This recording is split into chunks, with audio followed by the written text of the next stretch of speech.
Blackjack is a card game where the goal is to get as close to 21 as possible without going over. The cards take on the values they have, the numbers, where a face card is worth 10 and an ace can be worth 1 or 11.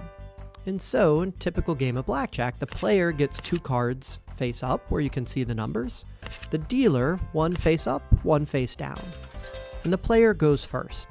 So the player has to make a decision of how many cards to take, how close to try to get to 21, with the risk being if you get a card that puts you over 21, you bust or you lose.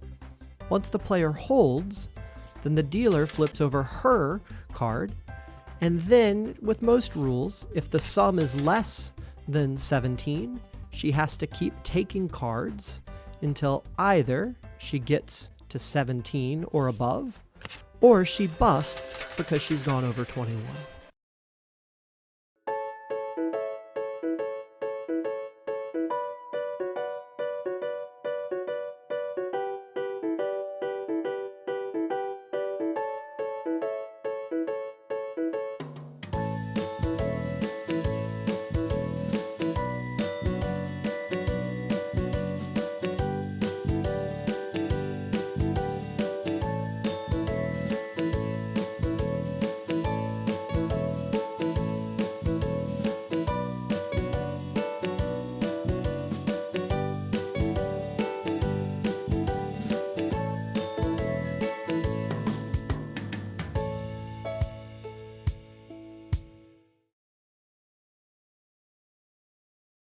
Trey, how much do you pay for your double frappuccino with all those nuts and other toppings on top? How much do you pay for that?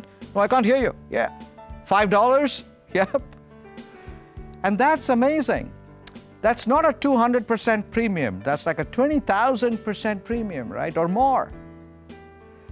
Think about why you're willing to pay so much. Think about entering into a Starbucks cafe.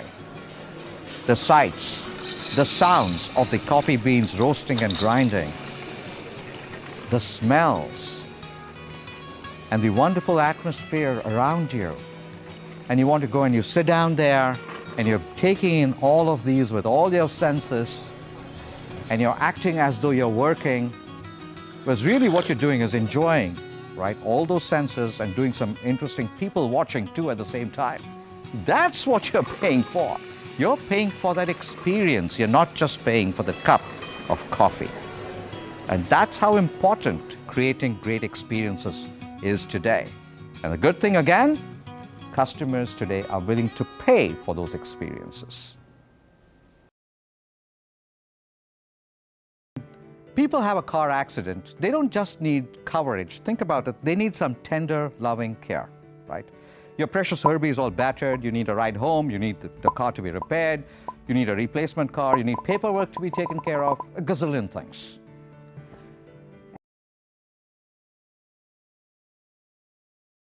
Also, what's very interesting about this is that it's a great way to build a brand. Now think about this, folks.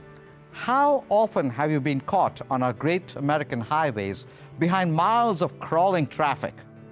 And you're just frustrated out of your mind, right? What the heck is happening out here?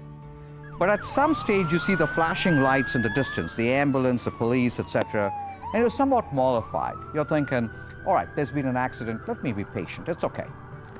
But as you drive up to that accident site, you become even more frustrated. Because what you find is that that accident has already been moved to the side of the road. And what are all these commuters doing once they're past the accident site? They're zooming off into the empty distance. And you're thinking, these foolish people, they're wasting my time. But as you drive up to the accident site, you're thinking, hey, I've already wasted 20 minutes on this. I might as well have a good look myself, right? That's exactly what you do. At that stage, you see the progressive immediate vehicle parked response vehicle. Why do we mimic the behavior of others? Well, there are 2 main reasons. The first is informational, because oftentimes, when looking at how others are reacting, we can intuit the reason why they're behaving in a certain way. There is some information in there, hidden, that we can exploit as well. And the second reason is normative. Often we observe what others are doing and we tend to do the same. But it's more of compliance. There isn't any informational component to it. It's simply because, well, let's say you're in a foreign country and in your culture, such as mine, maybe we tend to cremate our dead as opposed to bury them. Okay? So you travel to a country like Mexico and you are sightseeing through a graveyard. You observe everybody else taking off their hats, so you tend to behave likewise. You make sure you show respect to the dead. So you're trying to conform. Apartment complex south of town called Southern Village. And I was supposed to come in pretty early in the morning, so what they had done was to FedEx me the key to the apartment. It turned out I arrived only at around 10 a.m. In any case, I went to the apartment, I opened it up, and within about an hour or so, the 18-wheeler from Texas with all the equipment and the luggage and the car inside had arrived because they had traveled ahead of me, okay? They immediately started offloading all the stuff. By 3 p.m., my apartment was filled with these boxes, the car was unloaded, and I hadn't eaten a morsel since morning. And I was starving. Let me tell you a personal story to illustrate the usefulness of a direct question. When I moved to start my job at UNC, my husband had to quit his job in California and find a new one in North Carolina. He found one that he liked, and he knew he needed to take this job because it was going to be the best that he could get in his field, given where we were living. But he thought the salary was too low. Class every day, and I lecture my students about the importance of being willing to negotiate, being willing to advocate for your own interests. If I can't even get my husband to negotiate his own lowball job offer, you will bring shame on our entire family. I said, seniority, how long people have been with the organization.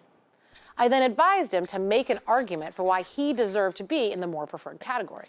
He said, I don't have seniority with this firm, but I do have more years of experience in this industry than my peers, so I'd like to be compensated on par with the most senior of the group.